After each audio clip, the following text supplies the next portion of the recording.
In this video, I'll walk you through several ways to fix the Epic Games login error.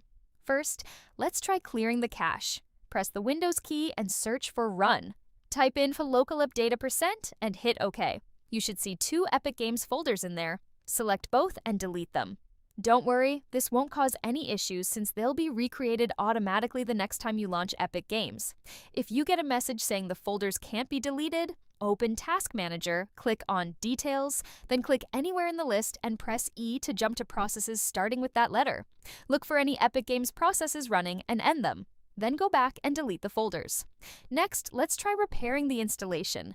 Search for Control Panel, go to Uninstall a Program, and find Epic Games Launcher in the list. Right-click it and select Repair. If that still doesn't solve it, try adjusting compatibility settings. Find Epic Games Launcher again, right-click it, go to Properties, then the Compatibility tab. Enable the 2 compatibility options shown, click Apply, then OK. Try launching Epic Games again to see if that resolved things. If none of the above worked, there's one final option, a full uninstall and reinstall.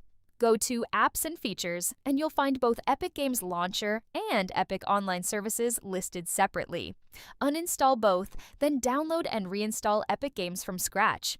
One of these methods should get you back up and running. If this helped, drop a like and subscribe. It really helps the channel out. Thanks for watching.